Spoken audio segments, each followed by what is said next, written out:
በስተመጨረሻ እጅግ ከባድ የሆነ ዜና ከመሸት ደርሶኛል። በውስጥም ተልኮልኛል። በብዙ ጉዳዮች በተለይ በአብርሽና ሩታ መካከል ትዳራቸው እንዲፈርስ ትዳራቸው እንዲናጋ ወዳጅ መስሎ ቀርቦ ጠላታቸው የሆነው አቤላ የተባለው ግለሰብ ለሕግ ተፈልጎ በሕግ ጥላ ስር እንደሚገኝም ጭምር መረጃውን አድርሰውኛል።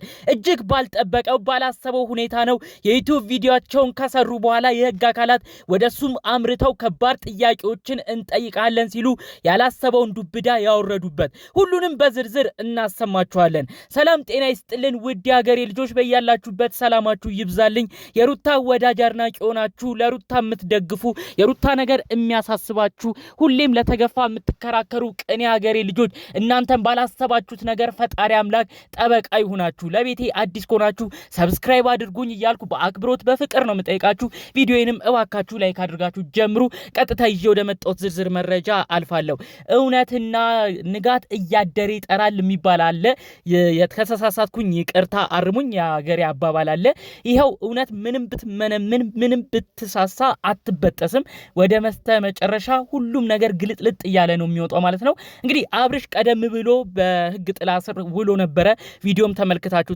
ሩታ እንግዲህ ያንን ወረቀት ላይ አልፈርምም ብሎ ስላስቸገረ በሕግ ሰዎች አስገድዳ እሱን ስታስወስደው ተመልክተናል። በቪዲዮ ሁላችሁም አይታችኋል። ታዲያ እንግዲህ ጉዳዩ አሁን ጦሱ ለሌላ ሰው እየተረፈ ይገኛል ማለት ነው። አብርሽ ምን አይነት ነገር እዛ ሕግ ቦታ ላይ ሆኖ እንደተናገረ አይታወቅም። አቤላ የተባለው ግለሰብ እሱም ከመሸ ነው እንግዲህ ለጥያቄ ትፈለጋለህ ብለው ክው እንዲል ነው ያደረጉት። የዩቲዩብ ቪዲዮ ልክ ሰርቶ ሲጨርስ ነው ያሉት ይሄን ጉዳይ የሰማው። እሱም ያው የሕግ ሰዎች ናቸው እሱ ጋር አምርተው የምትፈለገው የምትጠየቀው ጥያቄ አለ ብለው የጠሩት ማለት ነው። ቀጥታ ግንኙነቱ የሚጠየቀውም ጥያቄ ከዚህ ጋር የተያዘ ነው። ምክንያቱም ይህ ግለሰብም እንግዲህ ጓደኛው የሆነው የራሱ ወዳጅ የሆነው ግለሰብ ትዳር እያለው እያወቀ ከትዳር ውጪ እንዲያፈነግጥ ከትዳር ውጪ ሌላ ነገር እንዲያደርግ እሱም በተባባሪነት በከባድ አንቀጽ ወንጀል ነው እንግዲህ ሊጠየቅ ይችላል ተብሎ ካሁኑ እየተፈራ የሚገኘው ማለት ነው። አቤላ ያው በሰዓቱ ደንግጦ እኔ እኮ ምንም የሚያረኩት ነገር የለም ሄርሜላ የምትባለው ፍቅርና እንክብካቤ ስለምትሰጠው ነው እኔም የደገፍኩት እባካችሁ ተውኝ ሁሉ እያለ ከባድ ጭቅጭቅ እንደነበር ከዛ በመቀጠል ግን እነዚህ ሕግ አካላት አንተም የምትጠየቀው ጥያቄ ይኖራል ብለው ነው እንግዲህ ወስደውታል ተብሎ መረጃዎቹ እየተሰሙ የሚገኘው ማለት ነው። እጅግ ከባድ ሁኔታ ነው እንግዲህ አስቡት። አሁን ለሕግ አካላት ራሱ የከበደ ነገር ነው እነዚህ ልጆች እያመጡ የሚገኙት። ብዙ ኦዲየንስ ራሱ ትናንትና በተለቀቀው ቪዲዮ አብርሽ ልክ ሲታሰር በነበረበት ቪዲዮ አሁን እነ ሄርሜላ እና አቤላ መጠየቅ አለባቸው፣ እነሱ ራሱ ከጀርባ ሆነው በትዳር ላይ ትዳር ሲመሰረት ለምንድን ነው ዝም ያሉት፣ እነሱስ የሆነ ነገር መባል የለባቸውም እያሉ ብዙ ነገሮች ሲሉ ነበር ማለት ነው። እንግዲህ በእነዚህም በማስመልከት ይመስላል እንግዲህ የሕግ አካላቶች አሁን ላይ ጉዳዩን ሰፋ አድርገውም በማየት እንግዲህ ከሩታ በኩል የቀረቡ ቅሬታዎቹንም በመረዳት ይመስላል አቤላ ለጥያቄ ትፈለጋለህ ብለው እንግዲህ የተለያዩ ጥያቄዎችን ሊጠይቁት እንደሆነ መረጃ የተሰማው ማለት ነው። ምናልባት እንግዲህ እንዳለውም በሁኔታው ተደናግጦ ጥያቄዎቹን የተጠየቀውን መልሶ ወዲያው ወደ ዩቲዩቡ ሊመጣ ይችላል። አለበለዚያ ደግሞ እሱንም ሊያሳድሩት ይችላሉ፣ ከዩቲዩብም ሊጠፋ ይችላል ማለት ነው። እሱም እንግዲህ አስቡት ጉዳዮች ሁሉ እንዴት እየተካረሩ እንደመጡ አስቡ። ቀድሞ የሁሉ ነገር ሳይደረግ የሁሉ ነገር ሳይመጣ ሩታ ለምናለች፣ እዚህ ወረቀት ላይ ይፈርምልኝ ከዛ እንደፈለገ ይሁን ብላለች። እነሱ ግን ችላ በማለት እልህ በመያዝ እዚህ ቦታ ላይ ደርሰዋል ማለት ነው። ከዚህ በኋላ ያለው ነገር ደግሞ እንግዲህ ዋጋ ያስከፍላል። በእርግጥ ለሩታም ቀላል ይሆናል ብዬ አላስብም። የአብርሽ ወንድምም ወደሷ በመምጣት እባክሽ ወንድማችንን አስፈችልን፣ እኛ እኮ ብዙ ነገር ካንቺ ጎን ሆነን እየለፋን ነበር፣ ብዙ ነገር እኮ እየጣርን ነበር፣ ወንድማችን ሳይታሰር ብዙ ነገር መሆን ይቻል ነበረ፣ ለምንድን ነው እንዲያረግሹ ብለው አሁን ሩታን ሁሉ እየወቀሷት ይገኛሉ ማለት ነው። ነገራችን ላይ አሁን ያሉት ጉዳዮች ለሩታም ቀላል አይሆኑም። አንዳንዶቻችሁ ኮመንት ላይ ሩታ ጀግና፣ ሩታ አንበሳ፣ አሁን ደስ ይበልሽ እያላችሁ ነበረ። ሩታ እኔ እዚህ ነገር ውስጥ መግባት ትፈልጋለች ብዬ አላስብም። ምክንያቱም ጋሽዬም የአብርሽ ወንድምም አክባሪዎቿ ናቸው። ብዙ ጊዜ ለሷ ሲከራከሩ ነበር፣ አብርሽንም ሲቆጡ ነበር። አሁን ደግሞ በዚህ በኩል የገዛ ዘመዳቸው የገዛ ስጋቸው እስር ቤት ሲወድቅ መቼም ሩታን ትንሽ መውቀሳቸው መለመናቸው አይቀርም። በዚህ ሁኔታ ደግሞ ሩታ እንግዲህ አጣብቂኝ ውስጥ ገብታ መጨነቋም የማይቀር ነው ማለት ነው። የሆነውም ሁኔታ ይህ ነው ማለት ነው። አሁን ሩታ በጣም በከባድ ሁኔታ ግራት በመጋባት ውስጥም ጭምር እንደምትገኝ መረጃውን እያደረሱኝ ይገኛሉ። በተለይ የአብርሽ የቅርብ ዘመድ የሆኑ እባክሽ ሩታ ይሄንን ልጅ አስፈችልን፣ ጉዳዩ እኮ እዚህ ሳይደርስ ማለቅ ነበረበት እያሉ ሁሉ ብዙ ነገር እያስጨነቋት እንደሆነ ተመልክተናል። አሁን ደግሞ ይህ አልበቃ ብሎ አቤላ እንደተባለው የእውነትም የደረሰኝ መረጃ ደግሞ እንግዲህ በሕግ ጥላ ስር ሆኖ ከሆነ ደግሞ በአቤላም በኩል ያሉ ቤተሰቦች ሩታን ወይም ደግሞ በሩታ በኩል ያሉ ሰዎች ነገሮችን ድጋሚ ሊለምኑና ሩታንም ሊያስጨንቁ ይችላሉ ማለት ነው። እንግዲህ አስቡ ሩታ በተለያየ ቦታ ድጋሚ አይምሮዋ ሊበጠበጥ ነው ማለት ነው። አንዳንዴ ወስናችሁ የምታረጉት ነገር በዚህም ቦታ በዛኛውም ቦታ ሁሌም ጣጣ ያመጣል። ሩታ እነዚህ ነገሮች ውስጥ ላለመግባት ጣጣና ችግሮች ውስጥንም ላለመጋፈጥ ነበር ይሄ ሁሉ ጥራ የነበረው። ነገር ግን ሁሉም አልተሳካም።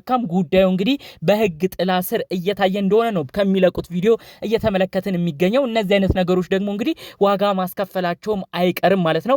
አብርሽ እንግዲህ እዛው ፖሊስ ጣቢያ እንደተባለው ለህግ ተፈልጎ እያደረ ከሆነ ደግሞ እንግዲህ የአብርሽ ቤተሰቦች ራሱ ከባድ ጫና ሩታ ላይ ማሳደራቸው አይቀርም ማለት ነው። በጥቅሉ ግን አቤላም ብዙ ሰው በኮመንት አቤላም መያዝ አለበት፣ አቤላ ነበር ብዙ ችግር ሲፈጥር የነበረው የሱም ነገር ይጣራ ያላችሁ የነበረው ነገር እንግዲህ እውነት ወደ መሆኑ ይመስላል። ከመሸሱም ለጥያቄ እንደተፈለገም ጭምር ነው መረጃው የደረሰኝ ማለት ነው። አቤላ የሚገርማችሁ ነገር ልክ ህግ አካላት ሳይ እኔ ምን አረኩኝ እኔ ምን አጠፋውኝ ነው ራሱ ቀጥታ ሲል የነበረው። ነገር ግን ይህ ወንድማችን ያልተረዳው ነገር እዛ ጋር የቅርብ ወዳጁ የቅርብ ጓደኛው ከትዳሩ ውጪ ወደ ሌላ ቦታ እንዲያመራ እሱም ኃላፊነት እንደነበረው የሆነ አስተዋጽኦ እንደነበረው ይሄን ነገር ራሱ አልተረዳም ነበር ማለት ነው። በሌላ በኩል ደግሞ እንግዲህ የሩታም የቅርብ ሰዎች ሁሉ እያፋጠጡት ነበር። አንተ ችግር አለብህ የሩታ የእህታችን ትዳር እንዲናጋ ያረከው አንተም ነበርክ እያሉ በጣም ከባድ ወቀሳ ከሩታም ዘመዶች ራሱ ብዙ ነገር እየመጣበት ይገኛል። ትናንት እስከ መደብደብ ሁሉ የሚያደርስ የዩቲዩብ ቪዲዮም ለቆ ነበር ማለት ነው። አቤላ አየህ አይደለ ብዙ ህዝብ ያዘነበት ተው እረፍ ይህ የምትሄዱት ነገር አይጠቅምም ያለበት ነገር መጨረሻው እንደማያምር ካሁኑ መረዳት አለብህ። ሁሌም ኦዲየንስ የሚሉት ነገሮች ትክክል መሆናቸውን እኔ በዚህ ነው የተመለከትኩት። በጣም ብዙዎች በኮመንት ምን ሲሉ ነበር የናቤል መጨረሻ አያምርም እነዚህ ልጆች ተንቀሽቅጀዋል እባካችሁ ተው በሏቸው እያሉ ብዙዎች ሲናገሩ ነበር። እኔም አሁን ላይ የተመለከትኩት በቃ ብዙ ኦዲየንስ ያዘነበት በተለይ ደግሞ ቤተሰብ ያዘነበት ነገር መጨረሻው አምሮ እንደማያምር ነው። ቤተሰብ ጋሽዬ ብዙ ነገር በዚህ ሁኔታ አዝነዋል። በስተመጨረሻ አሁን ልጃቸው ተጎርቶ እሳቸው ጥሩ ሁኔታ ላይ ባይገኙም በሁኔታው እሳቸው ተጠቂም ቢሆኑም ጋሽዬ ራሱ ያልፈቀዱት ነገር ነበረ። አብርሽና ሄርሜላ እንዴት አንድ ላይ ይሆናሉ? እኔ እኮ የልጅ ማዕረግ ያየሁት ከሩታ ነው። እኔ ልጄ አብሮ እንዲሆን የምፈልገው ሩታ ጋር እንጂ ከሄርሜላ ጋር አልነበረም እያሉ ደጋግመው እንግዲህ ብዙ ነገር ተናግረው ነበር። ይኸው በስተመጨረሻ ያሉት ነገሮች እንግዲህ ከነሩታ ማቅም ከዛም በላይ ሆኖ እንግዲህ ወደ ህግ ሄዷል ማለት ነው። አሁንም ፈጣሪ አምላክ ሁሉም ነገር ቀለል አድርጎላቸው እንግዲህ ካሉበት ነገር ተምረው ወዲያው ሁሉም ወደ ራሱ ህይወት እንዲመለስ ይሁን። አለበለዚያ ጉዳዩ እየተካረረ ከመጣ ከዚህ በላይም ሌሎች ችግሮች ይፈጠራሉ። እሱን ደግሞ እኛ ማየት አንፈልግም። የቤተሰብም ጭንቀት ጥሩ አይደለም። አቤላም ቢሆን ይህን ነገር ቆም ብለህ አስብ። እውነት የህግ አካላቶች ወደ አንተ መጥተው ከሆነ እኔም ጥፋቴ ምንድን ነው ብለህ ቆም ብለህ አስብ። ጥያቄም ጠይቀው ተመልሰው ከሆነ እድል ፈጣሪ አምላክ እየሰጠህ ነው።